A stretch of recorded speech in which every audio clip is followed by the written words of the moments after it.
where the mind is without fear and the head is held high, where knowledge is free.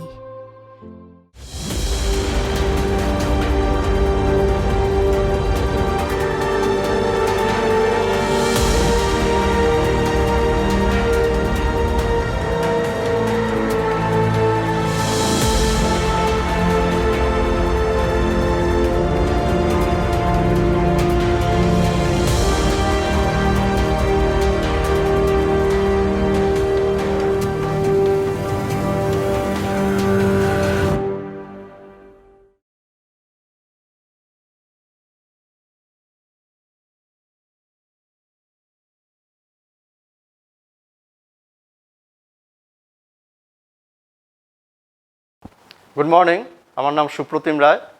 আমি অক্রম স্কুলের বায়োলজির teacher. আজকে আমি class 12-এর chapter 10 সেটা পড়াবো। তো চ্যাপ্টার 10-এ আমাদের রয়েছে ইমপ্রুভমেন্ট ইন ফুড প্রোডাকশান, খাদ্য উৎপাদনের উন্নতি সাধন। তো খাদ্য উৎপাদনের উন্নতি সাধনে এখানে যে আমাদের যে এই পৃথিবীতে প্রতি মুহূর্তে যে জনসংখ্যাটা বৃদ্ধি পাচ্ছে তার জন্য খাদ্যের দরকার। তো খাদ্য কাজেই উৎপাদনটাও তাহলে আমাদেরকে বাড়াতে হবে। শুধু উৎপাদনটা বাড়ালে চলবে না, তার উন্নতি সাধনও করতে হবে, অর্থাৎ গুণগত মান উৎকর্ষ সেটাও বাড়াতে হবে বা বৃদ্ধি করতে হবে। তো সেই যে জিনিসটা অর্থাৎ ইমপ্রুভমেন্ট ইন ফুড প্রোডাকশান, খাদ্য উৎপাদনের জন্য আমাদের উন্নতি করতে হবে। সেই লক্ষ্যে আমাদের কতগুলো নির্দিষ্ট ক্রাইটেরিয়া রয়েছে, অর্থাৎ প্রথমে আমাদের কি করতে হবে। তো এই ইয়েতে সেখানে আমাদের প্রথমেই রয়েছে উদ্ভিদ প্রজনন বিদ্যা অর্থাৎ প্ল্যান্ট ব্রিডিং।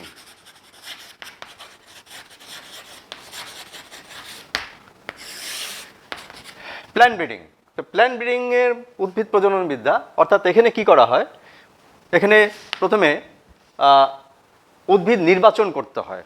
অর্থাৎ সেখানে নির্দিষ্ট কিছু উদ্ভিদ যাদেরকে আমরা ব্রিড করব, যাদের উন্নতি সাধন করব, সেই ধরনের উদ্ভিদকে নির্বাচন করতে হয়। সেই নির্বাচনের জন্য কি করতে হয় না, উন্নত জাতের উদ্ভিদ সেটাকে নিতে হয়। তো উন্নত জাতের উদ্ভিদ আমরা পাবো কিভাবে?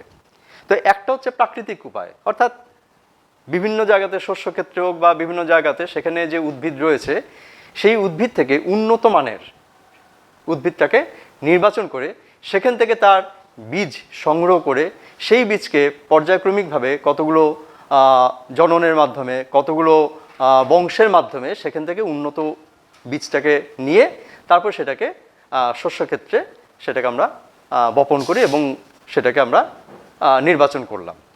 এটা হচ্ছে একটা। আরেকটা হচ্ছে গিয়ে এটা হচ্ছে প্রাকৃতিক নির্বাচন, অর্থাৎ প্রাকৃতিকগতভাবে আমরা সেটাকে করছি। আরেকটা হচ্ছে কৃত্রিম নির্বাচন, আর্টিফিশিয়াল, অর্থাৎ আমরা করব সেটা।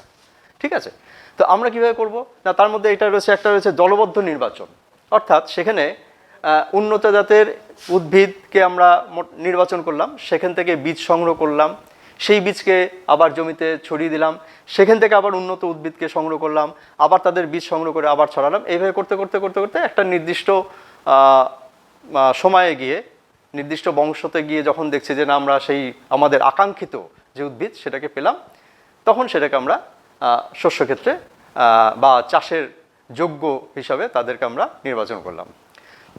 আরেকটা হচ্ছে কি বিশুদ্ধ বংশধারণ নির্বাচন, অর্থাৎ সেক্ষেত্রে কি করা হচ্ছে না, বিশুদ্ধ অর্থাৎ শুদ্ধ জনিত্রী নির্বাচন করা হয়।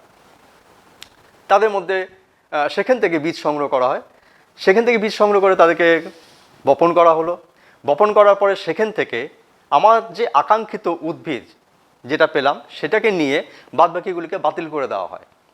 আবার সেখান থেকে বীজ উৎপন্ন করে আবার তাদেরকে ছড়া হয়। এইভাবে করতে করতে প্রায় F6 F7 অর্থাৎ প্রথম অপত্যজনু, দ্বিতীয় অপত্যজনু করতে করতে সপ্তম অপত্যজনু পর্যন্ত বা ষষ্ঠ অপত্যজনু পর্যন্ত যাওয়া হয়।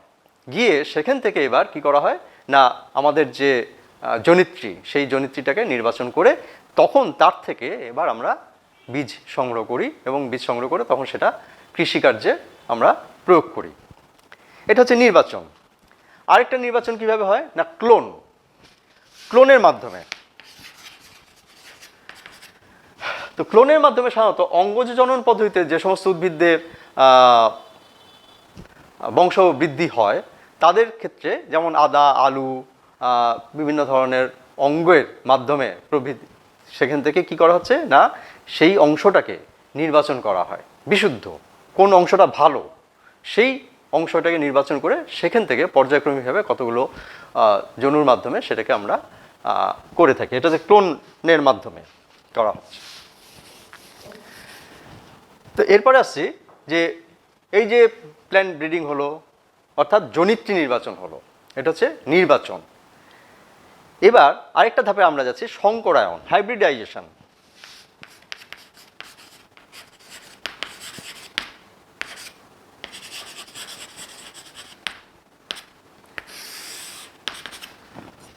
হাইব্রিডাইজেশন বা সংকরায়ন, আমরা মেন্ডেলের এক সংকর জনন, দ্বিসংকর জনন, এই ধরনের সংকরায়ন কথাটা সাথে আমরা পরিচিত, আমরা পড়ে এসেছি। তো মেন্ডেল যে করেছিলেন, তিনি কি করেছিলেন না, তিনি বিশুদ্ধ মটর গাছকে পেয়েছিলেন, তিনি বিশুদ্ধ মটর গাছকে পেয়েছিলেন। এখানে আমরা যেটা করব সেটা হচ্ছে যে হাইব্রিড অর্থাৎ সংকরণ যে আমরা করব, সেক্ষেত্রে আমরা বিশুদ্ধ বংশধারাকে আমরা নির্বাচন করলাম আগে। নির্বাচন করার পরে এবার আমাদের এখানে কতগুলো ধাপ রয়েছে, অর্থাৎ তার প্রথম ধাপে হচ্ছে গিয়ে যে কিভাবে আমরা করব। একই প্রজাতির মধ্যে সেটা হতে পারে, একই গণের দুটি সদস্যের মধ্যে হতে পারে, এইভাবে অনেকগুলো ধাপ রয়েছে। সেই মাধ্যমে আমরা, অর্থাৎ নির্দিষ্ট একই প্রজাতির মধ্যে সেটা হতে পারে, নির্দিষ্ট আন্তঃপ্রজাতি সংকরণ হতে পারে, অন্তঃপ্রজাতি সংকরণ হতে পারে, অন্তঃগণ সংকরণ হতে পারে, ঠিক আছে। এইভাবে আমরা সেটাকে সংকরণগুলো করতে পারি। তো সংকরণের উদ্দেশ্যটা কি? সংকরণের উদ্দেশ্য হচ্ছে কি, একটা উদ্ভিদের মধ্যে সমস্ত গুণ থাকে না, অর্থাৎ সমস্ত ভালো গুণ থাকে না বলতে বোঝাচ্ছি যে একটা উদ্ভিদের মধ্যে সমস্ত ভালো বৈশিষ্ট্যগুলো নাও থাকতে পারে।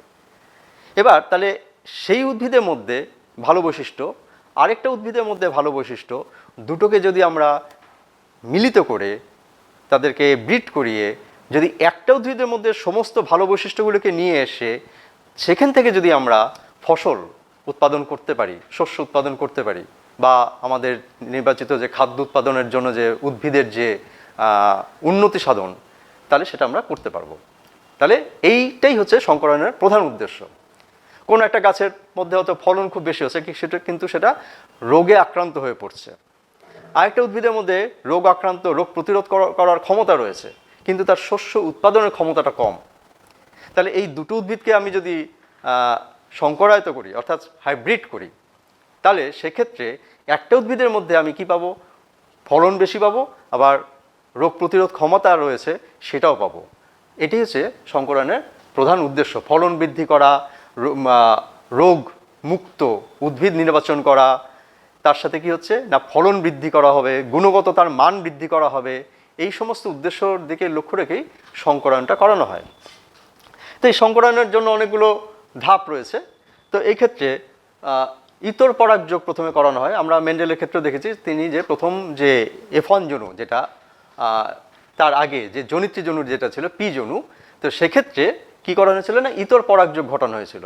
তো ইতর পরাগযোগ ঘটাতে গেলে এখন যদি সেটা সপুষ্পক উদ্ভিদ হয়, তাহলে সপুষ্পক উদ্ভিদের ক্ষেত্রে তাহলে সেক্ষেত্রে আমাদেরকে সেটাকে কি করতে হবে না একলিঙ্গ ফুলে পরিণত করতে হবে। তাহলে একটা উদ্ভিদের ক্ষেত্রে সেক্ষেত্রে কি করতে হবে না, সেক্ষেত্রে যে আমাদের যে অংশটা রয়েছে পুংকেশর চক্র এবং গর্ভকেশর চক্র, তাহলে পুংকেশর চক্রকে বাদ দিতে হবে। তাহলে এখানে শুধু গর্ভকেশর চক্রটা থাকলো। অপর উদ্ভিদের ক্ষেত্রে যে আরেকটা উদ্ভিদ আমি যেটা নির্বাচন করেছি, সেই উদ্ভিদের ক্ষেত্রে শুধুমাত্র পুংদণ্ডটা অর্থাৎ পুংকেশর চক্র থাকলো, অর্থাৎ পরাগধানী থাকলো, অর্থাৎ পরাগরেণু থাকলো সেখানে। তাহলে এই ক্ষেত্রে কী করাচ্ছে না এই যে পরাগধানী অর্থাৎ পুংকেশর চক্র, এটাকে বাদ দিতে হবে, সেই ফুল থেকে বাদ দিতে হবে। সেই ফুল থেকে বাদ দেওয়ার জন্য অনেকগুলো পদ্ধতি রয়েছে। চিমটার সাহায্যে সেগুলিকে আমরা তুলে ফেলতে পারি, আমরা গরম জল ঠান্ডা জলের মাধ্যমে সেটাকে করে ফেলতে পারি, বা আরও অন্যান্য হরমোন প্রয়োগের মাধ্যমে আমরা সেটাকে রিমুভ করতে পারি, ঠিক আছে, ইত্যাদি বিভিন্ন ধরনের রাসায়নিক পদার্থ প্রয়োগের মাধ্যমে আমরা পরাগ রেণুটাকে নষ্ট করে দিতে পারি। করে দেওয়ার পরে কি করা হলো না সেই যে তাহলে এখানে আমাদের কেবলমাত্র স্ত্রীকেশর চক্রটা রইল। স্ত্রীকেশর চক্রটাকে এবার কি এই অংশ ফুলটাকে কি করা হয়, ব্যাগিং করে দেওয়া হয়, ব্যাগিং অর্থাৎ ঢেকে দেওয়া হলো যাতে অন্য কোনো অবাঞ্ছিত অংশ এই ফুলের মধ্যে না পড়তে পারে। অপর যে ফুলটা রয়েছে যেখানে শুধু পরাগধানী রয়েছে সেটাকেও কিন্তু ঢেকে রাখা হয়। এইবার পরিণত হওয়ার পরে এই যে পরাগধানীর থেকে পরাগরেণু সেটা নিয়ে এসে এখানে গর্ভমুণ্ডে স্থানান্তরিত করা হয়। করে দেওয়ার পরে সেটাকে আবার ব্যাগিং করে রাখা হয়। তারপর এখানে ট্যাগিং করা হয়, অর্থাৎ ট্যাগ, লেবেলিং। একটা ট্যাগের মধ্যে, একটা কাগজের টুকরোর মধ্যে সেখানে লিখে রাখা হয় যে কি কিভাবে আমি এখানে কি করেছি, কি কি পদ্ধতি অবলম্বন করা হয়েছে, কিভাবে কি করা হয়েছে, কত তারিখে করা হয়েছে, কোন সময় করা হয়েছে, সেই সময় প্রাকৃতিক অবস্থা কি ছিল, টেম্পারেচার কত ছিল, আবহাওয়া কীরকম ছিল, সেই সমস্তগুলো লিখে রাখা হয়।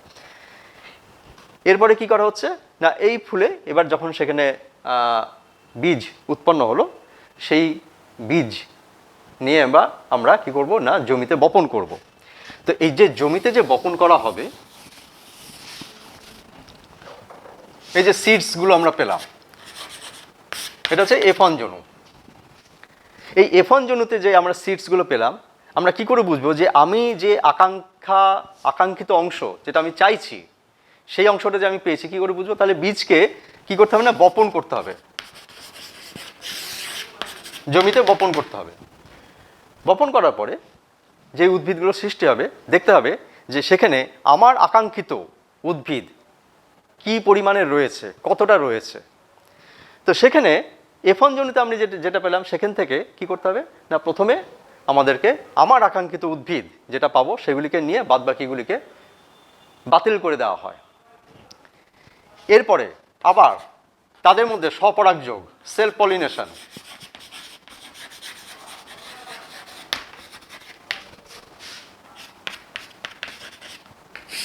সেলফ পলিনেশন করা হয়। পেলাম F2। F2তে যে বীজগুলো পাবো তাদেরকে আবার বপন করব, আবার সেখান থেকে আমি আমার আকাঙ্ক্ষিত উদ্ভিদগুলিকে সংগ্রহ করব বা নির্বাচন করব, বাদবাকিগুলিকে আবার বাতিল করে দেবো।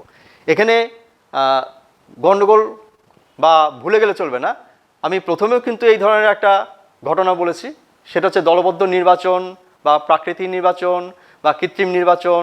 সেটা হচ্ছে নির্বাচন অর্থাৎ জনিত্রী যৌন নির্বাচন। আর এখানে হচ্ছে গিয়ে আমি অপত্য নির্বাচন করছি, অর্থাৎ আমার আকাঙ্ক্ষিত উদ্ভিদ নির্বাচন করছি। দুটো আলাদা। প্রথমটা ছিল জনিত্রী নির্বাচন অর্থাৎ পিতামাতা, সেটা নির্বাচন করলাম। আর এখন যেটা করছি সেটা হচ্ছে গিয়ে বিশুদ্ধ বা আমার আকাঙ্ক্ষিত উদ্ভিদ নির্বাচন। ঠিক আছে, সেজন্য প্রথমে F1 হলো, তার বীজ বপন করলাম, সেলফ পলিনেশন করে তার বীজ বপন করলাম, F2 পেলাম, আবার সেলফ পলিনেশন করলাম, F3 পেলাম, আবার সেলফ পলিনেশন করলাম, F4 পেলাম। অর্থাৎ প্রতি ক্ষেত্রেই আমার আকাঙ্ক্ষিত উদ্ভিদগুলিকে নিয়ে নিতে হবে, আর আমার যেটা আকাঙ্ক্ষিত নয় সেগুলিকে বাতিল করে দিতে হবে। এইভাবে করতে করতে আমরা F6 বা F7 পর্যন্ত, অর্থাৎ এই পর্যন্ত যাওয়া হয়। অর্থাৎ এটা নির্দিষ্ট কোনো নেই, আমাকে দেখতে হবে যে আমি কতক্ষণ পর্যন্ত, কোন সময়ে গিয়ে আমি আমার আকাঙ্ক্ষিত যে উদ্ভিদ যেটা আমি চাইছি সেটা কোন অপত্যতে গিয়ে আমি পাচ্ছি 100%, অর্থাৎ কোনো রকম কোনো সেখানে অংশ অন্য কোনো মানে অন্য কোনো উপাদান বা অংশ বা বৈশিষ্ট্য সেখানে থাকবে না আমার আকাঙ্ক্ষিত অংশ ছাড়া। এবার সেটা যখন পাওয়া গেল তখনও আরও দু একটা জেনারেশন সেটাকে করে নিয়ে তখন বাদবাকি পরবর্তীতে সেখানে কৃষকদের হাতে বা জমিতে বা ফসল নির্বাচনের জন্য বা ফসল উৎপাদনের জন্য সেটা বাজারে ছেড়ে দেওয়া হয়।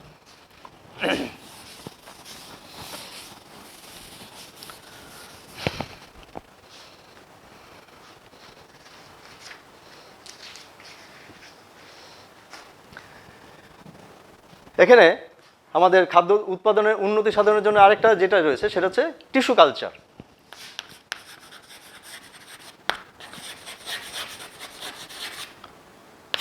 টিস্যু কালচার, কলা পালন।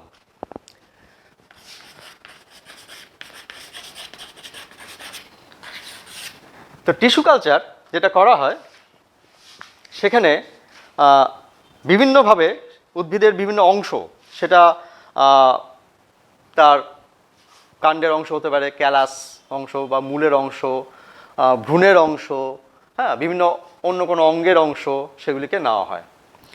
তো এর উদ্দেশ্যটা কি না, উদ্দেশ্যটা হচ্ছে গিয়ে খুব দ্রুত যাতে আমরা উৎপাদন করতে পারি, রোগমুক্ত অংশ নির্বাচন যাতে করতে পারি, রোগমুক্ত উদ্ভিদ যাতে সৃষ্টি করতে পারি। কোনো একটা উদ্ভিদ অনেক সময় কি হয় না, বন্ধা হয়ে গেল, অর্থাৎ তার উৎপাদনের ক্ষমতাটা আর নেই, ফসল উৎপাদন আর সে করতে পারছে না, গাছটা রয়েছে, উদ্ভিদটা রয়েছে।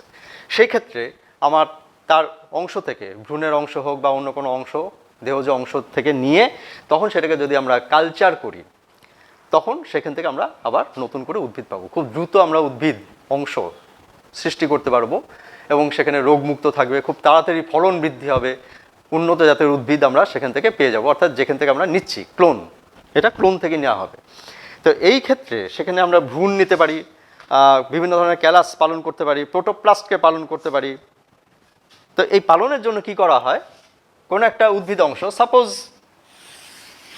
গাজরের অংশ, গাজরের ক্যালাস, সেখান থেকে প্রথমে এটাকে মার্কিউরি ক্লোরাইড দিয়ে ভালো করে পরিষ্কার করে নেওয়া হবে, ধুয়ে নেওয়া হবে যাতে কোনো রকম রোগ জীবাণু সেখানে না থাকে। নিয়ে তারপর সেটাকে ভালো করে আবার জল দিয়ে ধুতে হবে, ধুয়ে তারপর সেটাকে টুকরো টুকরো করতে হবে, করে নিয়ে তার যে অংশগুলো রয়েছে সেগুলিকে আবার বিশুদ্ধ করতে হবে, রোগ জীবাণু মুক্ত করতে হবে, করে নিয়ে সেখান থেকে আরও ছোট অংশ কেটে নিয়ে সেটাকে টিস্যু কালচার মিডিয়ামের মধ্যে রাখতে হবে। কালচার মিডিয়াম, কালচার মিডিয়াম, এই কালচার মিডিয়ামের মধ্যে সেখানে রাখা হয়। তো কালচার মিডিয়াম জিনিসটা কি না, কালচার মিডিয়াম জিনিসটা হচ্ছে আমরা গাছ লাগানোর পরে গাছকে আমরা বিভিন্ন রকমভাবে সার প্রয়োগ করি, ফার্টিলাইজার্স, সেটা জৈব সারও হতে পারে আবার রাসায়নিক সারও হতে পারে। তো এই যে জৈব সার বা রাসায়নিক সার, এটা দেওয়ার কারণটা কি, অর্থাৎ এটা উদ্ভিদের খাদ্য। তার কারণটা কি না, সাধারণভাবে মাটিতে উদ্ভিদের খাদ্য রয়েছে, কিন্তু সেই খাদ্যটা তার পক্ষে সাফিসিয়েন্ট, পর্যাপ্ত পরিমাণে নাও হতে পারে। তা আমরা যখন ল্যাবরেটরিতে অর্থাৎ পরীক্ষাগারে আমরা এই জিনিসটা করব, কালচার মিডিয়াম যখন তৈরি করব, সেই উদ্ভিদের ক্ষেত্রে কোন কোন উপাদান, খনিজ উপাদান প্রয়োজন, সেই উপাদানগুলোকে দিয়ে একটা দ্রবণ করা হয়, একটা মিডিয়াম, একটা মাধ্যম তৈরি করা হয়। সেই মাধ্যমের মধ্যে তখন সেটাকে কি করা হয়, সেই মাধ্যমের মধ্যে আমরা অ্যাগার কালচারের মাধ্যমে সেটা করতে পারি, বা সেটা কালচার মিডিয়াম সলিউশন তার মধ্যে হতে পারে। সেখানে ওই ক্যালাস অংশটা যেটা আমরা নির্বাচন করছি, সেই অংশটাকে রেখে দিয়ে আমরা কি করতে পারি না, সেটাকে উৎপাদন করতে পারি। সেগুলো অনেকগুলো ছোট ছোট টুকরো করে আমরা করতে পারি, সেখান থেকে তৈরি হলো, আবার সেগুলিকে নিয়ে আবার সেগুলিকে আমরা কাট করে অর্থাৎ ক্যালাস তৈরি করে আবার সেখানে আমরা কালচার করতে পারি। এটা হচ্ছে টিস্যু কালচার। এর ফলে কী হচ্ছে না, আমরা উন্নত মানের উদ্ভিদকে পাবো, ঠিক আছে, রোগমুক্ত উদ্ভিদ অংশ পাবো, খুব তাড়াতাড়ি ফলন যাতে হয় সেই জায়গাটাতে করতে পারবো, একসাথে অনেকগুলো অসংখ্য মানে অনেক একসাথে উদ্ভিদের চারা উৎপাদন করতে পারবো। এটা হচ্ছে টিস্যু কালচারের উদ্দেশ্য।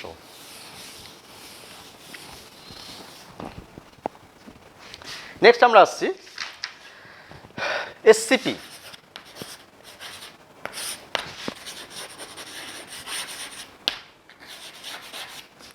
Single cell protein. Single cell protein বলতে কি বোঝাচ্ছে? তো প্রোটিন জাতীয় খাদ্য তো আমরা গ্রহণ করছি, মাছ, মাংস, ডিম, ছানা, ডাল। তো এই প্রোটিন জাতীয় খাদ্য যে আমরা গ্রহণ করছি, কি হচ্ছে না, আমাদের এই পৃথিবীতে একই ব্যাপার, অর্থাৎ খাদ্য উৎপাদন হওয়া এবং প্রোটিন জাতীয় খাদ্যের একটা অভাব থেকে যায় বিভিন্ন জায়গাতে।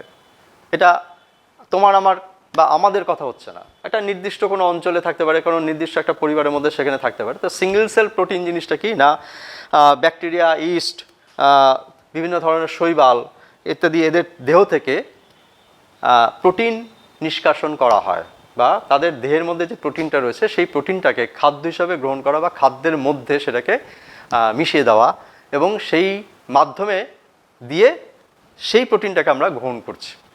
এটা হচ্ছে সিঙ্গেল সেল প্রোটিন বা এসসিপি বলা হচ্ছে। তো এর জন্য সেখানে কি হচ্ছে না, ফ্যাটের পরিমাণ খুব কম থাকে, প্রোটিনের পরিমাণ বেশি থাকে, আমরা সেখানে ভিটামিন এবং অন্যান্য উপাদানও সেখানে আমরা তার মধ্যে দিতে পারবো। যেমন সায়ানোব্যাকটেরিয়ার মধ্যে রয়েছে স্পাইরুলিনা,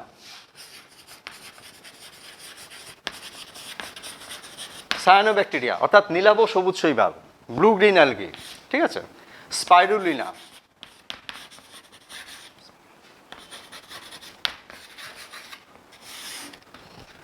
এটা হচ্ছে একটা সায়ানোব্যাকটেরিয়া।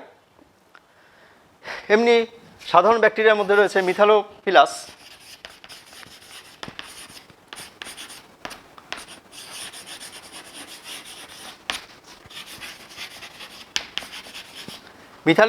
মিথালোট্রপাস। ইস্টের মধ্যে রয়েছে ক্যান্ডিডা, আর ফিলামেন্টাস ফাঙ্গির মধ্যে রয়েছে ফিউজেরিয়াম।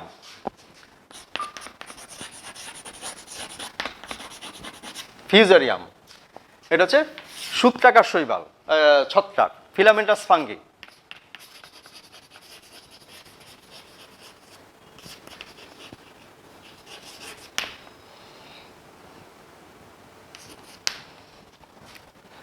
তাহলে এই যে আমরা কয়েকটা প্রজাতির নাম বললাম, সায়ানোব্যাকটেরিয়ার মধ্যে রয়েছে স্পাইরুলিনা, রয়েছে ব্যাকটেরিয়ার মধ্যে রয়েছে মিথালোফিলাস, মিথালোট্রপাস, ফিলামেন্টাস ফাঙ্গাসের মধ্যে রয়েছে ফিউজারিয়াম, তাছাড়া ইস্টের মধ্যে রয়েছে ক্যান্ডিডা, ইউটিলিস, পিচিয়া ইত্যাদি। এই সমস্ত ইস্ট, অর্থাৎ সোজা ইস্টের অনেকগুলো প্রজাতি রয়েছে, তার মধ্যে রয়েছে।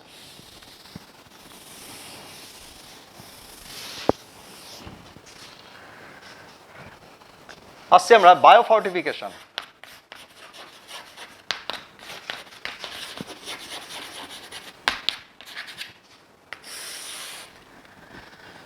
বায়োফর্টিফিকেশন কথার অর্থ কি না, আমরা ফর্টিফাইড ফুড বলে একটা কথা বলে থাকি। ফর্টিফাইড ফুড অর্থাৎ সাধারণভাবে আমি যে ধান বা গম বা অন্য কোনো শস্য বা কোনো ফল বা কোনো সবজি, ভেজিটেবলস গ্রহণ করছি, তার মধ্যে একটা নির্দিষ্ট গুণ রয়েছে। কি গুণ না, সেই উপাদানগত অংশ রয়েছে।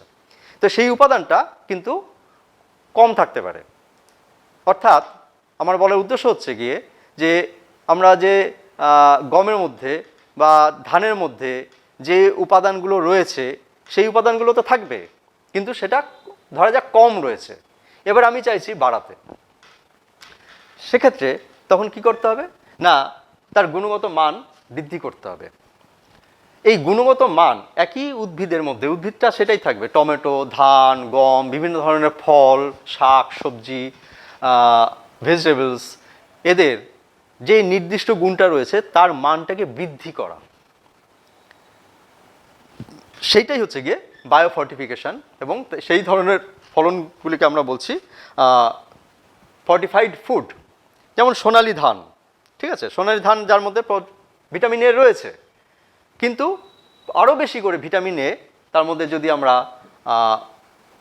রাখতে পারি বা তৈরি করতে পারি বা দিয়ে দিতে পারি, বা যাতে তার মধ্যে তৈরি হয়, উৎপাদন হয়, সেই ধরনের ফসল উৎপাদনের যে পদ্ধতি, সেই উৎপাদিত অংশটাকে বলছে ফর্টিফিকেশন করা, বায়োফর্টিফিকেশন করা। এবং সেই উৎপাদিত ফসলগুলিকে আমরা বলছি ফর্টিফাইড ফুড। তো ফর্টিফাইড ফুডের মধ্যে প্রোটিন সমৃদ্ধ যে বিনস, ডাল রয়েছে, ভিটামিন সি সমৃদ্ধ টমেটো রয়েছে ইত্যাদি। ক্যালসিয়াম এবং আয়রন শব্দ পালং শাকের মধ্যে ক্যালসিয়াম রয়েছে, আয়রন রয়েছে, কিন্তু আরও বেশি। তাহলে আমরা সেই ভেজিটেবলসের মাধ্যমেই এই সমস্ত ভিটামিন, খনিজ লবণ সেগুলিকে পাবো। এই ধরনের, সেটাকে বলেছে ফর্টিফাইড ফুড বা বায়োফর্টিফিকেশন। এবার আছে আমরা animal husbandry.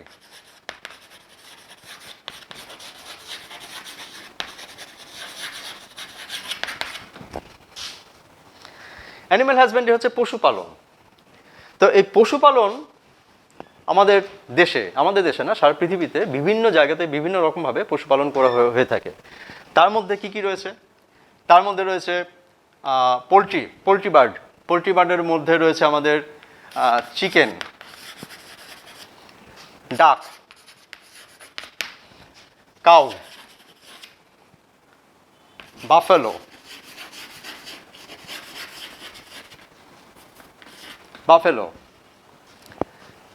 Pig, goat, lamb বা শিপ, ফিশ, বিজ। তাহলে অ্যানিম্যাল হাজবেন্ডারি মানে হচ্ছে পশুপালন। তার মধ্যে এই সমস্ত যে পশু এবং পাখি রয়েছে তাদেরকে নির্দিষ্ট পদ্ধতিতে সুসংহতভাবে পালন করে তাদের সেই যে উপাদান বা উৎপাদিত দ্রব্য সেগুলিকে মানুষের কাছে পৌঁছে দেওয়াটা, সেটা হচ্ছে গিয়ে অ্যানিম্যাল হাজবেন্ডারির লক্ষ্য এবং উদ্দেশ্য। এবং এখানেও সবসময় মনে রাখতে হবে যে রোগমুক্ত খাদ্য উৎপাদন, অর্থাৎ তার মধ্যে রোগমুক্ত খাদ্য উৎপাদন, জীবাণুমুক্ত খাদ্য উৎপাদন, বিশুদ্ধ খাদ্য উৎপাদন, পরিষ্কারভাবে সেটাকে মানুষের কাছে পৌঁছে দেওয়া, জনগণের কাছে পৌঁছে দেওয়া, এটা হচ্ছে অ্যানিম্যাল হাজবেন্ডারির প্রধান উদ্দেশ্য। তো এই উদ্দেশ্যে প্রথমে আমরা আসি চিকেন, খুব পরিচিত একটা নাম।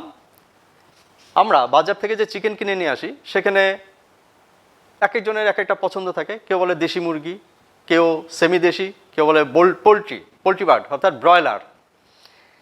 তো এইখানে হয়তো টেস্টের ডিফারেন্স করতে পারে, যার যার নিজস্ব চয়েস অনুযায়ী সে সেটা নিতে পারে, কিন্তু এগুলো হচ্ছে ব্রিড।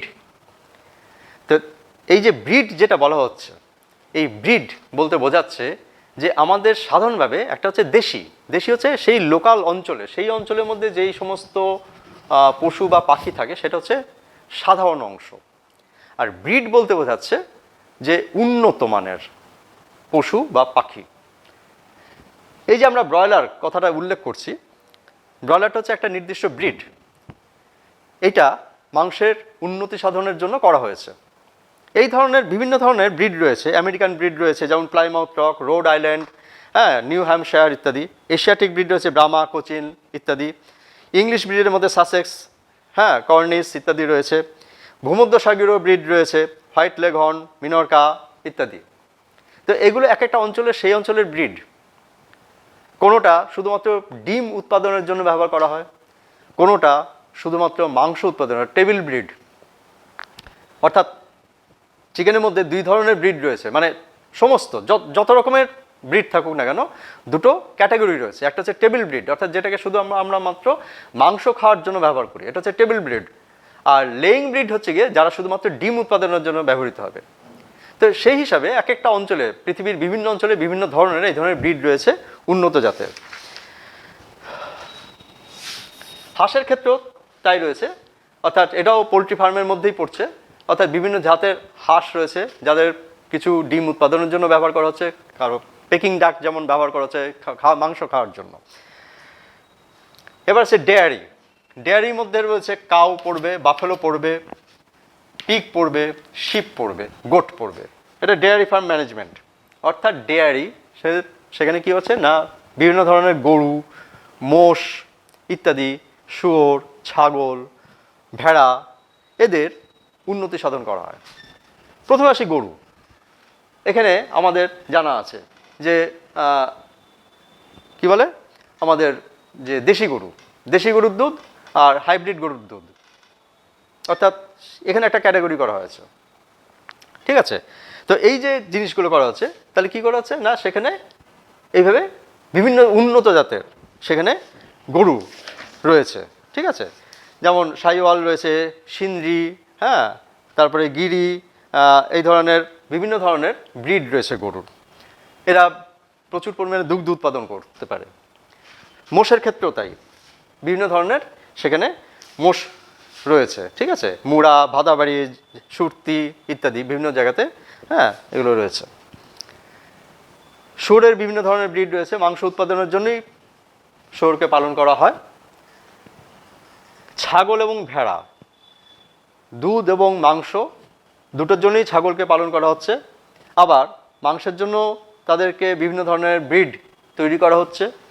আর পশমের জন্য তাদের গায়ে, অর্থাৎ ছাগলের থেকে কতটা পশম পাওয়া যায়, বা বিভিন্ন পাহাড়ি জাতের ছাগল রয়েছে তাদের গায়ে লম্বা লম্বা পশম তৈরি হয়, সেখান থেকে সেটা সংগ্রহ করা হয়। ভেড়া খাদ্য উৎপাদনের জন্য করা হয়। অপরদিকে মেইনলি হচ্ছে উল, পশম, সেটার জন্য ভেড়ার বিভিন্ন ব্রিড তৈরি করা হয় বা রয়েছে, সেখান থেকে প্রচুর পরিমাণে পশম পাওয়া যায়।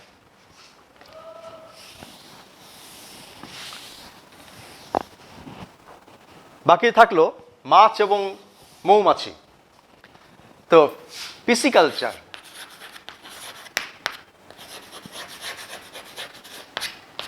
মৎস্য চাষ।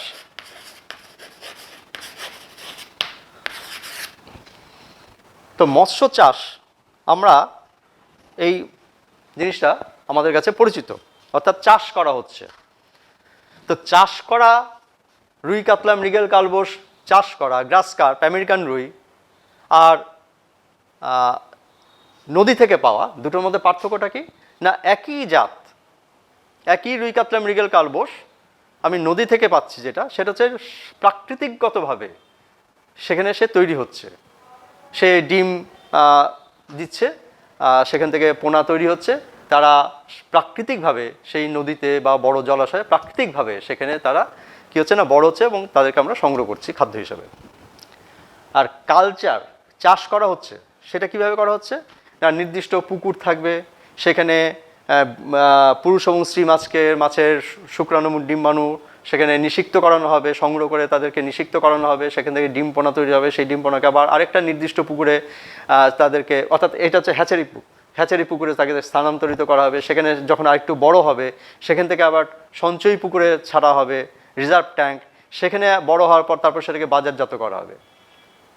এবং এইটা করার আগে তাদেরকে কী করা হচ্ছে না তাদের হাইপোফাইজেশন অর্থাৎ পিটুইটারি ইঞ্জেকশন দেওয়া হচ্ছে, পুরুষ এবং স্ত্রী মাছকে পিটুইটারি ইঞ্জেকশন দিয়ে তাদেরকে ডিম উৎপাদন এবং শুক্রাণু উৎপাদনের জন্য তাদেরকে উদ্দীপিত করা হচ্ছে, করে তাদেরকে সেখানে নিয়ে যাওয়া হচ্ছে, তাদেরকে একটা নির্দিষ্ট সেখানে হ্যাচারির মধ্যে রাখা হচ্ছে, সেখান থেকে তাদের সেই পোনাগুলো সংগ্রহ করে এইভাবে করা হচ্ছে। এটা হচ্ছে মৎস্য চাষ, অর্থাৎ চাষ করে আমরা এই মাছটাকে করছি, কেন না তাদের উৎপাদনটা যাতে বৃদ্ধি পাবে। এটা হচ্ছে মৎস্য চাষের অংশ। এপিকালচার,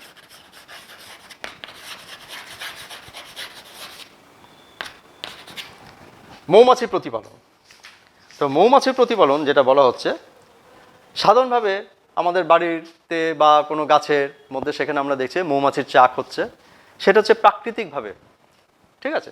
তো সেই প্রাকৃতিকভাবে যখন যেটা হচ্ছে তখন সেই যে অংশটা সেটা আমরা প্রাকৃতিকভাবে সেই মধুটাকে পাচ্ছি।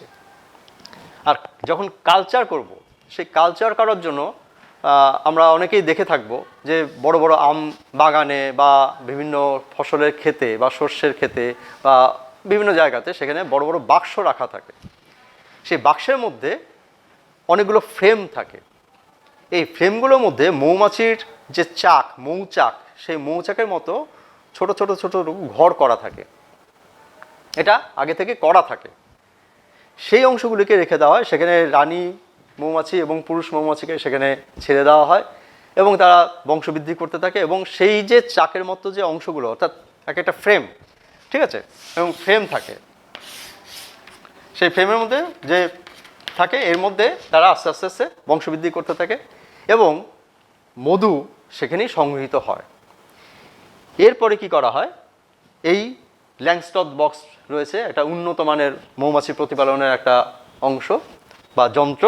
এই ল্যাংস্টথ বক্স, বড় বাক্সের মধ্যে অনেকগুলো ফ্রেম থাকবে, যেমন একটা বড় বাক্সের মধ্যে বড় বড় টাইলস যেমন ঢোকানো থাকে, ঠিক সেরকম সেখানে এই ধরনের ফ্রেম থাকে, ফ্রেমের মধ্যে এই ধরনের ঘর করা থাকে। সেটাকে এবার যখন মধুতে পরিপূর্ণ হয়ে গেল তখন সেটাকে তুলে মৌমাছিগুলিকে আস্তে করে বিভিন্ন পদ্ধতি রয়েছে, ধোয়া দিয়ে হতে পারে বা অন্য কোনো পদ্ধতিতে তাদেরকে সরিয়ে দিয়ে সেটাকে মধু নিষ্কাশনের একটা যন্ত্র রয়েছে, অর্থাৎ ফ্রেমগুলোকে সেই যন্ত্রের একটা ঘূর্ণন যন্ত্র তার মধ্যে সেট করে দেওয়া হয়, করে দিয়ে সেটাকে স্পিডে ঘোরানো হয়। তখন ওই যে কুঠুরির মধ্যে যে মধুগুলো ছিল সঞ্চিত ছিল, সেই মধুগুলো তখন সেই বক্সটার মধ্যে পড়ে যাবে এবং সেখান থেকে সেই মধু সংগ্রহ করে সেটাকে বিশুদ্ধ করে তারপরে সেটাকে বাজারজাত করা হয়। তো মধুর মধ্যে বিভিন্ন উপাদান সেখানে রয়েছে, ঠিক আছে, যেমন জল রয়েছে, হ্যাঁ, সরল শর্করা, লেবুলোজ, ডেক্সট্রোলোজ, মল্টোজ, বিভিন্ন খনিজ পদার্থ রয়েছে, ক্যারোটিন, জ্যান্থোফিল ইত্যাদি রয়েছে, উৎসেচক রয়েছে, ভিটামিন এ, বি, সি, রয়েছে মধুর পুষ্টিগত, এটা হচ্ছে মধুর উপাদান এবং পুষ্টিগত গুণ। শুরু করছি চ্যাপ্টার 11।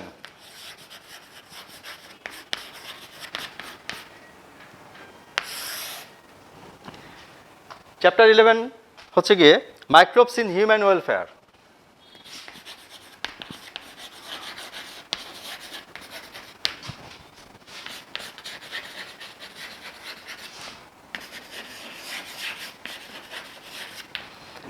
অর্থাৎ মানব কল্যাণে জীবাণু। তো মানব কল্যাণে জীবাণু, জীবাণু আমরা জানি যে জীবাণু আমাদের রোগ সৃষ্টি করছে, কিন্তু আমাদের প্রচুর আমাদের উপকার করছে। সেই উপকারগুলি নিয়েই আমরা এই চ্যাপ্টারে আলোচনাটা করব। তো প্রথমেই জীবাণুর যে ভূমিকা, সেটা আমাদের দইয়ের কথা মনে চলে আসে, ঠিক আছে, কার্ড। তো আমরা খুব ভালো করে জানি যে দই যখন পাতা হয়, ঠিক আছে, যখন দই তৈরি করা হচ্ছে, দুধ থেকে যখন দই তৈরি করা হয়, তখন আগের যে দই, সেই দইয়ের সামান্য কিছু অংশ অল্প গরম দুধের মধ্যে মিশিয়ে দেওয়া হয়, তারপর দেখা যাচ্ছে সেই দুধটা দইয়ে পরিণত হয়ে যাচ্ছে। তাহলে ওই যে দইয়ের যে অংশটা, তাহলে তার মধ্যে কি থাকছে না, সেখানে ল্যাক্টোব্যাসিলাস,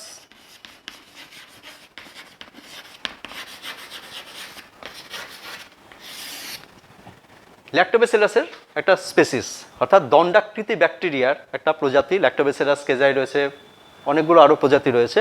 তারা কি করছে না, এই দুধকে দইয়ে পরিণত করছে। তাহলে ল্যাক্টোব্যাসিলাস হচ্ছে একটা ব্যাকটেরিয়া, মানে জীবাণু, অর্থাৎ মানব কল্যাণের সাথে এ খুব ভালোভাবে জড়িত। তো আমরা এই চ্যাপ্টারে আরও বহু এই জাতীয় ঘটনা বা এই জাতীয় উপাদান বা উৎপাদিত দ্রব্যকে নিয়ে আলোচনা করব।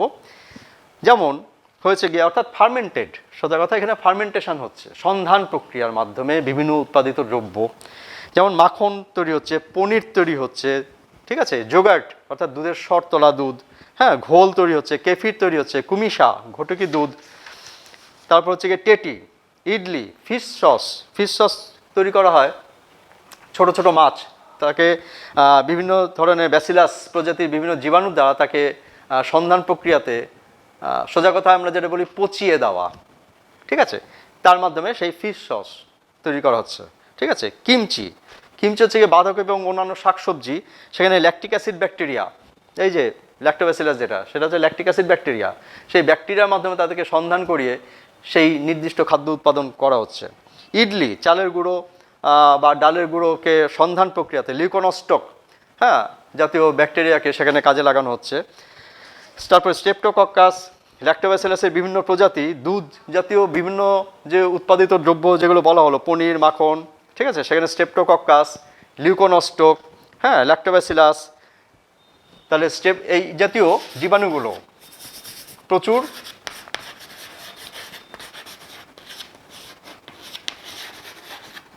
স্ট্রেপ্টোকক্কাস রয়েছে,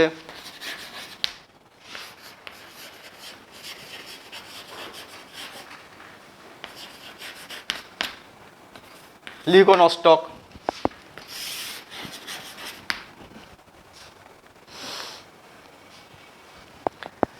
ল্যাক্টোব্যাসিলাস,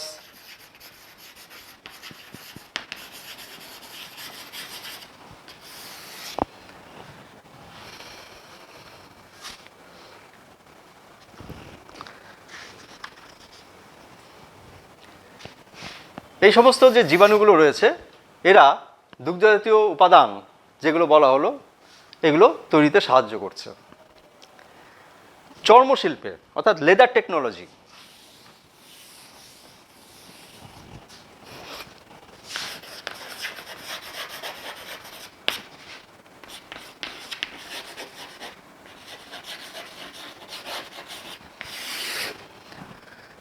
আমরা যে চামড়ার জিনিসপত্র, সামগ্রী, বিভিন্ন ধরনের সামগ্রী যে ব্যবহার করি, সেই যে চামড়াটা, সেই চামড়াটা বিভিন্ন যে পশুর কাছ থেকে, সে ছাগল, ভেড়া, গরু, মোষ ইত্যাদি যাদের কাছ থেকে নেওয়া হচ্ছে, সেটাকে প্রথমে কি করা হয় না, ট্যানিং করা হয়।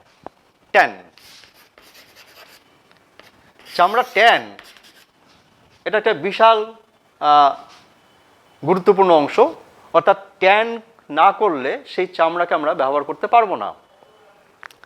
তো এই চামড়া ট্যান করার যে পদ্ধতি, সেখানে বিভিন্ন ধরনের স্ট্রেপ্টোমাইসিস এবং সিউডোমোনাস গোত্রের স্ট্রেপ্টোমাইসিস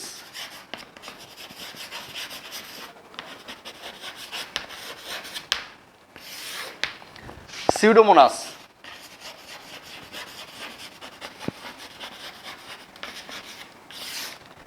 এই সমস্ত ব্যাকটেরিয়াগুলো তারা কাজ করে। কি কাজ করে না, চামড়ার ওপরে যে লোম রয়েছে, পশম রয়েছে, সেগুলিকে তারা দ্রবীভূত করে ফেলে, খেয়ে ফেলে।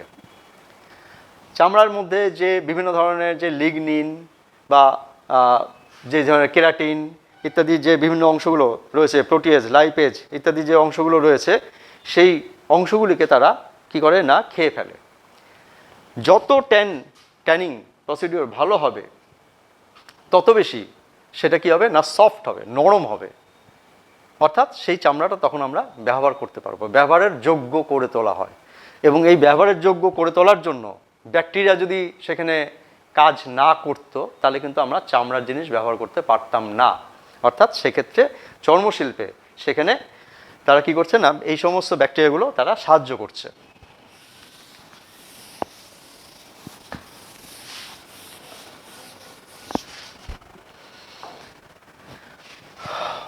মদ্যশিল্পে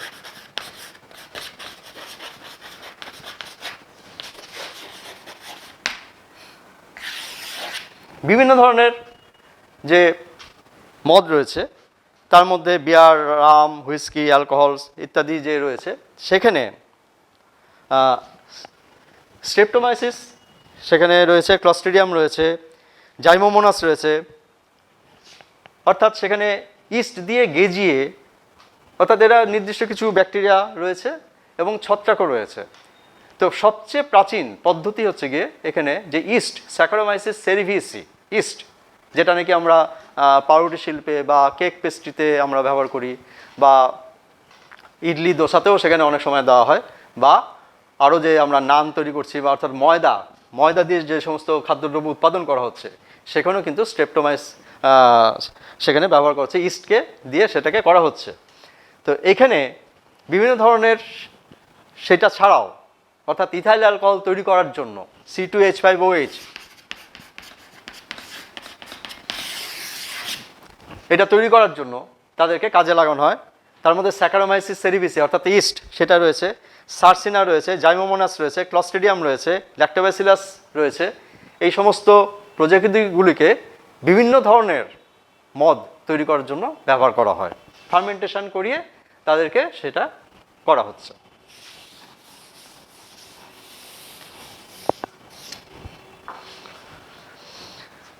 ওষুধ উৎপাদনের জন্য অর্থাৎ অ্যান্টিবায়োটিক্স, আমরা যে বিভিন্ন ধরনের বিভিন্ন রোগে বিভিন্ন ধরনের যে অ্যান্টিবায়োটিক্স ব্যবহার করা হচ্ছে, সেখানে streptomycin, chloramphenicol, tetracycline, erythromycin, neomycin, mitomycin, bacitracin, polymyxin, এই ধরনের প্রচুর অ্যান্টিবায়োটিক্স আমরা ব্যবহার করি। এবং সেখানে Streptomyces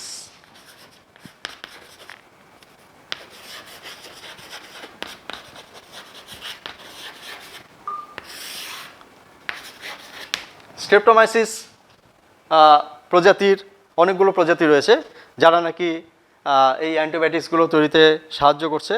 bacillus subtilis, bacillus পলিমিক্সা,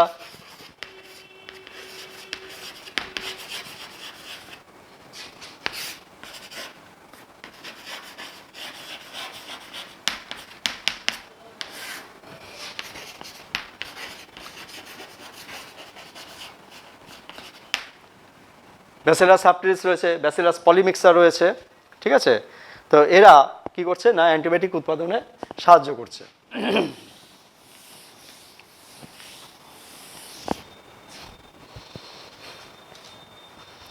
vaccine,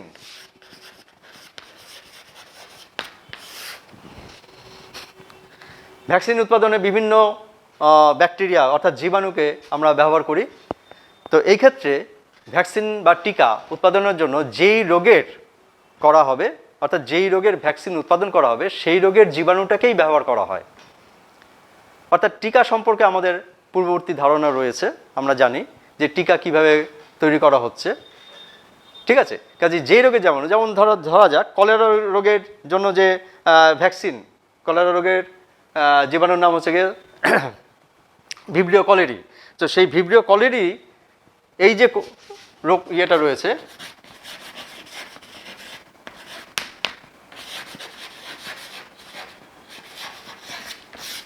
Vibrio colliery cholera রোগ সৃষ্টি করছে। তো ভিব্রিও কলেরি যে কলেরা রোগ সৃষ্টি করছে, তাহলে তার টিকা উৎপাদনের জন্য এই ভিব্রিও কলেরিকেই ব্যবহার করা হয়। তাহলে এই ভিব্রিও কলেরিকে কিভাবে ব্যবহার করা হচ্ছে না, ভিব্রিও কলেরি হচ্ছে কি একটা জীবাণু। তো এর ভগ্নাংশ একটা কোষ, এই কোষের সামান্য অংশ অর্থাৎ সেটাকে ভেঙে টুকরো টুকরো করে দেওয়া হয়, করে দিয়ে সেখান থেকে একটা অংশ নিয়ে কলেরার ভ্যাকসিন হিসাবে সেটাকে ব্যবহার করা হচ্ছে। যক্ষ্মা, টিউবারকিউলোসিস।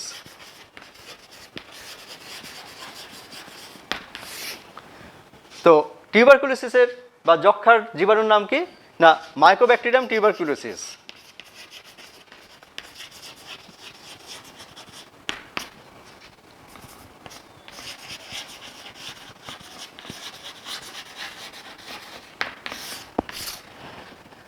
মাইকোব্যাকটেরিয়াম টিউবারকুলোসিস হচ্ছে টিউবারকুলোসিস বা যক্ষ্মা রোগের জীবাণুর নাম।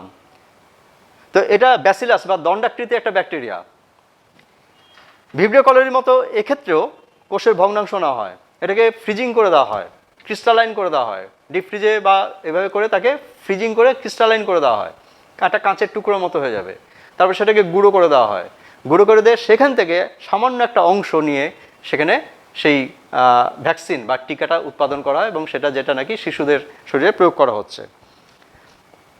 প্লেগ রোগের ক্ষেত্রে সেখানে সেই ব্যাকটেরিয়া ইয়ারসিনিয়া পেস্টিস সেই জীবাণুকে ব্যবহার করা হচ্ছে, অর্থাৎ সেই ব্যাকটেরিয়াটাকেই ব্যবহার করা হচ্ছে। এইভাবে বিভিন্ন ব্যাকটেরিয়াকেই কি করা হচ্ছে না সেই রোগের ভ্যাকসিন হিসাবে ব্যবহার করা হয়। ভিটামিন উৎপাদনে সেখানে আমরা প্রচুর পরিমাণে জীবাণুকে ব্যবহার করি।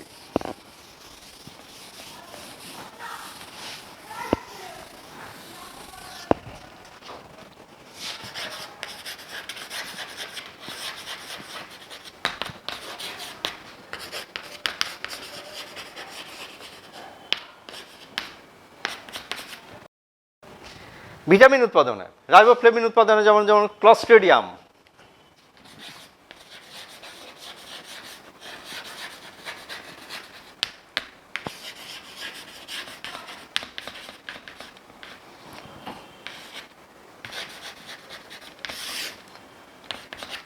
রাইবোফ্লেভিন হচ্ছে একটা ভিটামিন, তা সেটা উৎপাদনের জন্য ক্লস্ট্রিডিয়াম, মাইকোব্যাকটেরিয়াম এই ধরনের ব্যাকটেরিয়াগুলিকে আমরা ব্যবহার করছি। ভিটামিন B12 জন্য প্রোপ্যানোব্যাকটেরিয়ামকে ব্যবহার করছি। ভিটামিন সি উৎপাদনের জন্য গ্লুকোব্যাকটেরিয়াকে আমরা ব্যবহার করছি।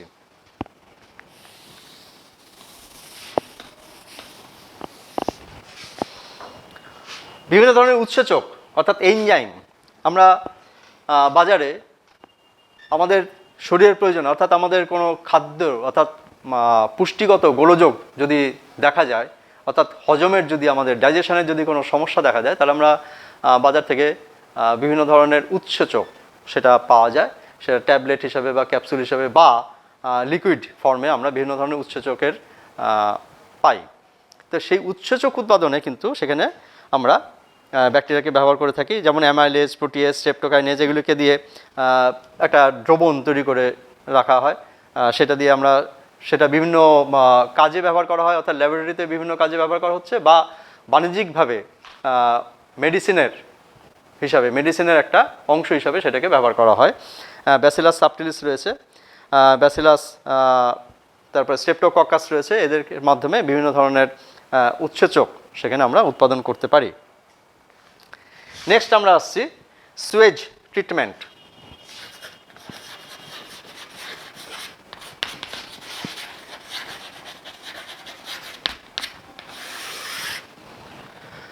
সুয়েজ ট্রিটমেন্ট বলতে বোঝাচ্ছে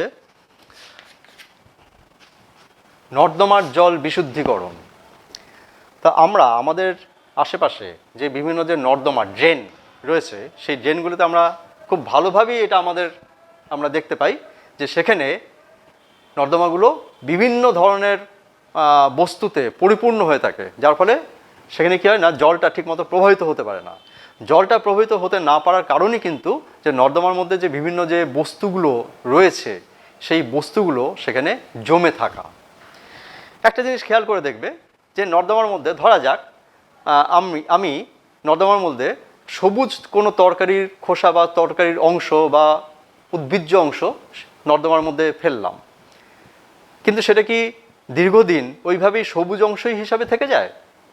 সেটা কালো রং ধারণ করে। ঠিক আছে, কেন না? আমরা বলছি পচে গেল। তো এখানে এটা হচ্ছে প্রাকৃতিকগতভাবে হয়ে যাচ্ছে, কিন্তু সেই অংশটা সেখানে থেকেই গেল, যার ফলে কি হচ্ছে না, নর্দমার যে ফ্লো, জলের যে প্রবাহ, সেটা আস্তে আস্তে বন্ধ হয়ে যায়। তাছাড়া মানুষের বিভিন্ন ধরনের অ্যাক্টিভিটিস রয়েছে, আমরা তার জন্য দায়ী। তো যাই হোক, তো আমরা এখানে যেটা আলোচনা করব সেটা হচ্ছে যে এই যে নর্দমার জলের মধ্যে যে বিভিন্ন যে বস্তুগুলো রয়েছে সেই জলটাকে আমরা কিভাবে বিশুদ্ধ করতে পারবো, অর্থাৎ ভালো জল হিসাবে সেটাকে আমরা আবার বিভিন্ন জায়গাতে পাঠিয়ে দিতে পারবো। তো তার জন্য কি করা হচ্ছে না, সেখানে নর্দমার জলের মধ্যে কি কি থাকে না, নর্দমার জলের মধ্যে আমরা প্রত্যেকে বাড়িতে যেই ধরনের অ্যাক্টিভিটিস পালন করে থাকি, অর্থাৎ আমি আমার বাড়ি অ্যাসিড দিয়ে মুছছি, আমরা আমাদের কোমোডের মধ্যে বা পায়খানা প্যানের মধ্যে সেখানে হারপিক দিচ্ছি, তাহলে এই যে অ্যাসিড বা এই উপাদানগুলো সেটা কি হচ্ছে, অবশেষে কিন্তু সেটা নর্দমাতে গিয়ে মিশছে। তাহলে নর্দমার মধ্যে এইটা হচ্ছে একটা উপাদান। আর কি না, সেখানে বিভিন্ন জৈব বস্তু সেখানে গিয়ে মিশে থাকে। ঠিক আছে, তো এই বিভিন্ন জৈব বস্তুর মধ্যে সেখানে বিভিন্ন ধরনের প্রাণী হতে পারে, প্রাণীজ অংশ হতে পারে, উদ্ভিজ্জ অংশ হতে পারে, বিভিন্ন প্রাণীর মলমূত্র হতে পারে। তো এই যে উপাদানগুলো, সেই উপাদানগুলো নর্দমার মধ্যে থাকছে। তাহলে এই বস্তুগুলিকে কি করতে হবে না, সেগুলিকে আমাদের বিভিন্ন রকমভাবে রিমুভ করতে হবে। তো রিমুভ করতে গেলে সেখানে কতগুলো পদ্ধতি রয়েছে, সেটা একটা হচ্ছে যান্ত্রিক পদ্ধতি, রাসায়নিক পদ্ধতি এবং বিশেষ প্রযুক্তি। তো যান্ত্রিক পদ্ধতি যে বলতে যেটা বোঝাচ্ছে, সেখানে প্রথমে হচ্ছে গিয়ে কি না, ফিল্ট্রেশন।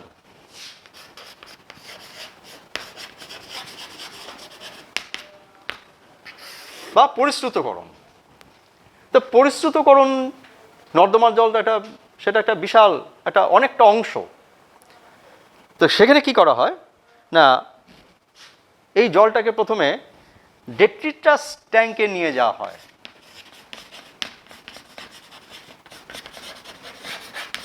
এক নম্বর ডেট্রিটাস ট্যাঙ্ক জিনিসটা কি না, সেখানে যাবতীয় যতখানি জল আছে সম্পূর্ণ জলটাকেই সেখানে ফেলা হয়। ফেললে পর তার মধ্যে যা যা জিনিস রয়েছে, জৈব অজৈব, আমরা অজৈবটাকে নিয়ে এখানে আলোচনা করছি না, বিভিন্ন ধরনের যে জৈব পদার্থগুলো রয়েছে সেই পদার্থগুলো কী হলে অধক্ষিপ্ত হয়ে যাবে, অর্থাৎ ভারী বস্তুগুলো সেখানে নিচে পড়ে যাবে। নিচে পড়ে যাওয়ার পরে এবার সেই জলটাকে নিয়ে যাব আমরা স্কিমিং ট্যাঙ্কে। ঠিক আছে, স্কিমিং ট্যাঙ্ক।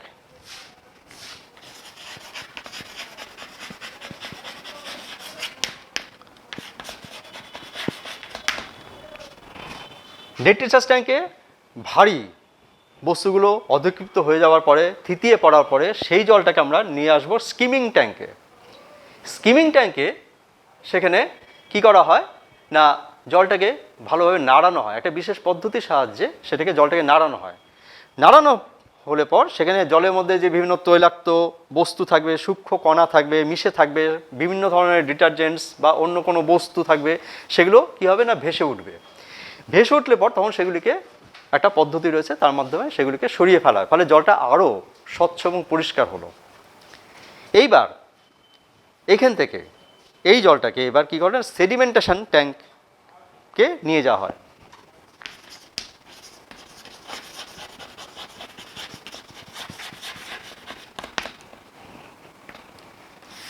সেডিমেন্টেশন ট্যাঙ্ক, সেখানে স্কিমিং ট্যাঙ্ক থেকে যখন জলটাকে নিয়ে যাওয়া হলো, সেখানে আরও যে কণাগুলো তার মধ্যে রয়েছে সেগুলো থিতিয়ে পড়বে, প্রেসিপিটেট করে যাবে ধীরে ধীরে। প্রেসিপিটেট করে যাওয়ার পরে এবার সেখানে কী করা হবে না, সেখান থেকে অক্সিডেশন ট্যাঙ্ক,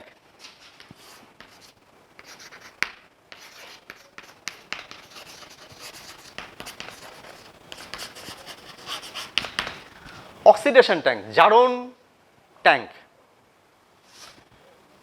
জারণ করা হবে। অর্থাৎ সেখানে কি করা হবে না, নানা রকম ব্যাকটেরিয়া, নীলাভ সবুজ শৈবাল ইত্যাদি মাইক্রো অর্গানিজম সেখানে থাকে। এই সেডিমেশন ট্যাঙ্ক থেকে সেই জলটাকে অক্সিডেশন ট্যাঙ্কে যখন নিয়ে আসা হলো, তখন সেক্ষেত্রে কি করছে না, এই ব্যাকটেরিয়াগুলো, নীলাভ সবুজ শৈবাল যারা রয়েছে তারা সেটাকে জারিত করে বিভিন্ন বস্তুতে পরিণত করে, কোনোটা ভোলাটাইল অর্থাৎ উদ্বায়ী বস্তু হতে পারে, বিভিন্ন গ্যাসীয় পদার্থ হতে পারে, মিথেন হতে পারে, সেই পদার্থগুলিকে বাতাসে বের করে দিচ্ছে, বা কোনো সেটাকে কী করছে না মৌলিক কণাতে সেগুলিকে ভেঙে দিচ্ছে। এরপরে এই যে জলটা আমরা যেটা পেলাম, সেই জলটা আমরা কি করলাম না, যেখানে বিভিন্ন পদ্ধতি চাষের জমিতে আমরা দিয়ে দিতে পারি, অথবা মাছের চাষ যেখানে হচ্ছে সেখানে মাছের চাষ সেই পুকুরের মধ্যে আমরা দিয়ে দিতে পারি। এভাবে আমরা জিনিসটাকে ব্যবহার করতে পারি। আর যেই উপাদানগুলো থেকে গেল সেই উপাদানগুলিকে আমরা অন্য পদ্ধতিতে সেগুলিকে সরিয়ে ফেলে আমরা এইভাবে নর্দমার জলকে বিশুদ্ধকরণ করতে পারি।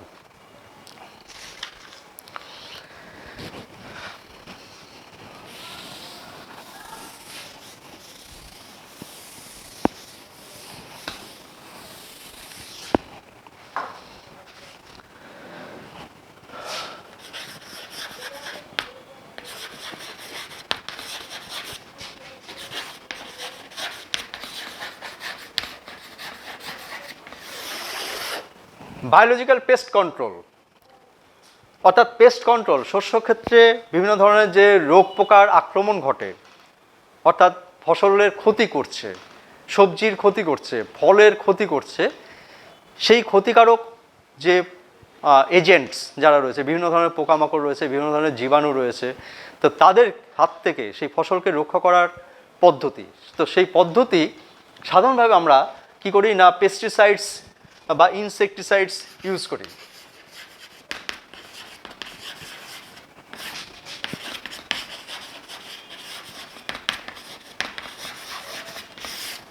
পেস্টিসাইডস বা ইনসেকটিসাইডস আমরা ইউজ করি, ফসলের ক্ষেত্রে স্প্রে করে দিলে পর সেই যে পতঙ্গ হোক বা অন্য কোনো রোগ পোকা বা জীবাণু যারা রয়েছে তারা মারা যাবে, তাহলে ফসল প্রোটেক্টেড হলো। তো এটা হচ্ছে রাসায়নিক পদ্ধতি। তো রাসায়নিক পদ্ধতিতে আমরা যদি পেস্ট কন্ট্রোল করি, তাহলে তার সমস্যাটা হচ্ছে গিয়ে যে এই পেস্ট অর্থাৎ এই সমস্ত পোকাকে যে সমস্ত খাদ্য শৃঙ্খল ফুড চেনের মাধ্যমে যারা রয়েছে, অর্থাৎ ধরা যাক গঙ্গা ফড়িং বা পঙ্গপালকে আমরা মেরে ফেললাম, কিন্তু পঙ্গপালকে চড়াই পাখি খাচ্ছে, গিরগিটি খাচ্ছে বা অন্য কোনো প্রাণী খাচ্ছে, তাদেরকে আবার আরেকটা খাচ্ছে, অর্থাৎ এটার খাদ্য শৃঙ্খলের মধ্যে রয়েছে। এটা ঠিক যে সে আমাদের ফসলের ক্ষতি করছে, কিন্তু একই সাথে কিন্তু তাদেরকে যখন আমরা মেরে ফেলছি, তাহলে তার সাথে তার উপর নির্ভরশীল অন্যান্য খাদ্য শৃঙ্খলের অন্যান্য যে পরবর্তী যে ধাপ, ট্রফিক লেভেল, পুষ্টি স্তর, সেটাও কিন্তু নষ্ট হয়ে যাবে বা ধ্বংস হয়ে যেতে পারে। তো এই ক্ষেত্রে কী করা হচ্ছে না, বায়োলজিক্যাল পেস্ট কন্ট্রোল করা হয়।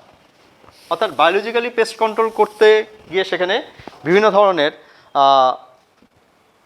প্রাণীদের সাহায্য নেওয়া হয়। যেমন পুকুর বা নর্দমাতে তেলাপিয়া, গাপ্পি, খোলসা এসব মাছকে ছেড়ে দিলে তারা মশার লার্ভাকে খেয়ে ফেলবে। ঠিক আছে, ব্যাঙাচি বা সোনা ব্যাঙ, কোনো ব্যাঙ ইত্যাদি, তাদের যে ব্যাঙাচি তারাও মাছের লার্ভাকে খেয়ে ফেলে। ঠিক আছে, বিভিন্ন ধরনের আদ্য প্রাণী যারা রয়েছে তাদের পতঙ্গদের রোগ সৃষ্টির জন্য ব্যবহার করা হয়। অর্থাৎ পতঙ্গদের আদ্য প্রাণীকে সেখানে যদি ছড়িয়ে দেওয়া যায়, তারা সেই পতঙ্গের দেহের মধ্যে রোগ সৃষ্টি করবে, অর্থাৎ পতঙ্গটা মারা যাবে। নিমাটোডা রয়েছে, সন্ধিপদী প্রাণী রয়েছে, যেমন মাকড়সা। আমরা ঘরের মধ্যে মাকড়সা জাল দেখলে সেটাকে পরিষ্কার করে ফেলছি, কিন্তু মাকড়সা একই সঙ্গে মাকড়সার যে জাল, সেখানে পতঙ্গ আটকে যাচ্ছে। পতঙ্গ আটকে গেলে মাকড়সা সেটা খাদ্য হিসেবে গ্রহণ করছে। তাহলে মাকড়সা, বিভিন্ন tiger beetle, lady bird beetle, ঠিক আছে, মাইট রয়েছে, অণুজীব রয়েছে, বিভিন্ন ধরনের ব্যাকটেরিয়া, ছত্রাক, ভাইরাস ইত্যাদি, এদেরকে যদি আমরা নির্দিষ্ট নিয়ন্ত্রিত পদ্ধতিতে যদি ফসল ক্ষেত্রে, শস্য ক্ষেত্রে যদি আমরা ছড়িয়ে দিই, তাহলে তারা কী করে না নিয়ন্ত্রিতভাবে তাদের সেই পতঙ্গদের তারা মেরে ফেলবে। তো এটাই হচ্ছে গিয়ে বায়োলজিক্যাল পেস্ট কন্ট্রোল। ঠিক আছে। তাছাড়া আরও অন্যান্যভাবে আমরা করতে পারি, সেটা হচ্ছে পুরুষ নির্বীজকরণ, অর্থাৎ যাতে তারা প্রজননে লিপ্ত হতে না পারে, তারা বিভিন্ন হরমোন প্রয়োগ করে তাদেরকে আমরা মেরে ফেলে ফেরোমন হরমোন ব্যবহার করতে পারি। হ্যাঁ, তাদের তারপরে বিভিন্ন ধরনের প্রতিরোধ, অর্থাৎ বিটি ফলন, হ্যাঁ, বায়োলজিক্যাল ব্যাসিলাস থুরিনজেন্সিস এই ধরনের একটা জীবাণুর মধ্যে একটা রয়েছে, একটা নির্দিষ্ট টক্সিন উৎপাদন রয়েছে, অর্থাৎ সেই জিনটাকে যদি আমরা ফসলের মধ্যে দিয়ে দিতে পারি, তাহলে স্বাভাবিকভাবেই সেই ফসলটা ওই সমস্ত পোকার আক্রমণ থেকে নিজেকে রক্ষা করতে পারবে। এটা হচ্ছে কী আছে না, বিটি, যেমন বিটি তুলো, বিটি বেগুন ইত্যাদি, অর্থাৎ বিটি হচ্ছে ব্যাসিলাস থুরিনজেন্সিস।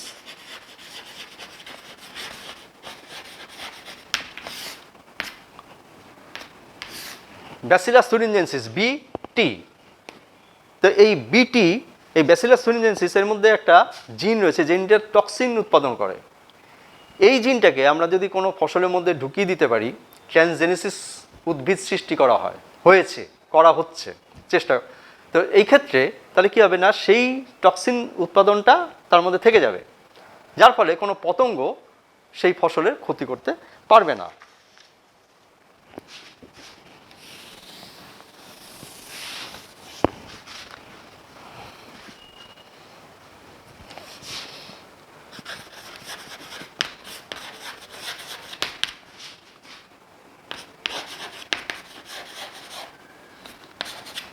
বায়ো ফার্টিলাইজার, জৈব সার।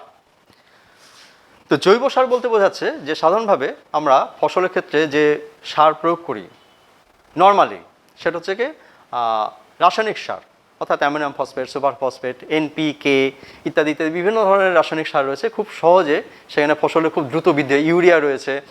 তো এই রাসায়নিক সারগুলো ফসলের ক্ষেত্রে আমরা ব্যবহার করি যাতে ফসলে খুব দ্রুত বৃদ্ধি হয়, খুব তাড়াতাড়ি বৃদ্ধি হবে এবং প্রচুর ফসল হবে ইত্যাদি ইত্যাদি। কিন্তু কি হয় না, একবার এইগুলো ব্যবহার করতে করতে এমন হয়ে যায় যে মাটির নির্দিষ্ট যে উর্বরতা ক্ষমতা রয়েছে, শক্তি রয়েছে, সেটা নষ্ট হয়ে যায়, যার ফলে বেশ কয়েক বছর পরে যখন সেই ফসল উৎপাদন করা হবে, তখন সেখানে আমরা রাসায়নিক সার যদি প্রয়োগ না করি, তাহলে ফসল উৎপাদন হবেই না। তার কারণ হচ্ছে মাটির নির্দিষ্ট যে উর্বরতার শক্তিটা রয়েছে, সেই ক্ষমতাটা হারিয়ে গেছে, নষ্ট হয়ে গেছে। তো এখানে বায়ো ফার্টিলাইজার্স বা জীবজ সার যেটা বলা হচ্ছে, তার মধ্যে দেখা যায় যে রবি শস্য এবং খারিফ শস্যের মাঝখানে একটা ওই ধনচে জাতীয় গাছ বা ডাল জাতীয় শস্যের চাষ করা হয়। তো ধনচে চাষ করে দেখা গেছে করা হয় কেন না, নাইট্রোজেন জাতীয় সারের জন্য, অর্থাৎ সেই তার মধ্যে বিভিন্ন ধরনের নাইট্রোজেন সংবন্ধনকারী ব্যাকটেরিয়া, তারা নাইট্রোসোমোনাস, নাইট্রোব্যাক্টর, ক্লস্ট্রিডিয়াম, অ্যাজোডোব্যাক্টর, তারা বসবাস করছে। তারা জমিতে নাইট্রোজেন বৃদ্ধি করবে, তাদেরকে চাষ দিয়ে মাটির সাথে মিশিয়ে দেওয়া হয়, তাহলে সেখানে একটা সার হিসাবে তারা থেকে গেল। ডাল জাতীয় শস্যের চাষ করলে আমরা জানি যে মটর গাছের উদ্ভিদের যে মটর উদ্ভিদের মূলের মধ্যে রাইজোবিয়াম নামক ব্যাকটেরিয়া বসবাস করে। রাইজোবিয়াম ব্যাকটেরিয়া, এটা হচ্ছে মিথজীবী ব্যাকটেরিয়া। সেই রাইজোবিয়াম বিভিন্ন ডাল জাতীয় শস্য, মটর ছাড়াও বিভিন্ন অন্যান্য ডাল জাতীয় উদ্ভিদের মধ্যেও তারা কি করছে না, গুটি বাঁধছে, অর্বুদ সৃষ্টি করছে, তার মধ্যে কি করছে না, বাতাসের নাইট্রোজেনকে আবদ্ধ করছে, সেই নাইট্রোজেনটা জমির মধ্যে জমির উর্বরতা বৃদ্ধিতে সাহায্য করছে। তো সেখানে তাহলে আমরা কি পেলাম, অ্যাজোডোব্যাক্টর, রাইজোবিয়াম, ক্লস্ট্রিডিয়াম, নাইট্রোসোমোনাস, নাইট্রোব্যাক্টর প্রভৃতি বিভিন্ন ব্যাকটেরিয়াগুলো যারা রয়েছে, তারা নাইট্রোজেন সম্বন্ধনকারী ব্যাকটেরিয়া হিসাবে তারা ব্যবহৃত হচ্ছে, অর্থাৎ জমির উর্বরতা শক্তি বৃদ্ধি করছে। আর কি না, সেখানে গাছের যে নাইট্রোজেন সংবন্ধনকারী ব্যাকটেরিয়া হিসেবে ফসফেট ব্যাকটেরিয়া, যেমন মাইকোব্যাকটেরিয়াম, থিওব্যাসিলাস, হ্যাঁ মাইকোব্যাকটেরিয়াম রয়েছে, থিওব্যাসিলাস রয়েছে, তাহলে ব্যাসিলাস মেগাথেরিয়াম, এরা রয়েছে। এরা মাটিতে ফসফেটের উৎপাদন বা ফসফেট যুক্ত করতে পারে। নীলাভ সবুজ শৈবাল, BGA, হ্যাঁ, ব্লু গ্রিন অ্যালগি। নীলাভ সবুজ শৈবাল রয়েছে যেমন অ্যানাবিনা, নস্টক, অ্যালোসিরা, টলিপোট্রিক্স, সিলিন্ডোস্পার্মাম ইত্যাদি নীলাভ সবুজ শৈবাল যারা রয়েছে, তারা কি করছে না, জমিতে বা শস্যক্ষেত্রে তাদেরকে যদি দিয়ে দেওয়া হয়, তাহলে তারা নাইট্রোজেন স্থিতিকরণ ঘটাতে পারে। তাছাড়া বিভিন্ন ধরনের সায়ানোব্যাকটেরিয়া রয়েছে, যেমন অ্যাজোলা রয়েছে, জলজ ফার্ন, তারা মাটিতে নাইট্রোজেনের পরিমাণ বৃদ্ধি করতে পারে। ছত্রাক, বোয়েমাইকোরাইজা এবং অন্তমাইকোরাইজা, পাইন গাছের যে পাইন গাছের যে মূল রয়েছে, মূলের চারিপাশে মূলকে ঘিরে এই মাইকোরাইজা তারা বসবাস করে এবং সেখান থেকে পাইন গাছকে তারা বিভিন্ন পুষ্টিদ্রব্য তারা দিতে পারে। তার মধ্যে এই যে অ্যাসোসিয়েশনটা, অর্থাৎ পাইন এবং ছত্রাকের যে মাইকোরাইজার যে অ্যাসোসিয়েশনটা, এটাকে বলছে VAM, VAM, অর্থাৎ সেটা হচ্ছে গিয়ে ভেসিকুলার আরবাস্কুলার মাইকোরাইজা।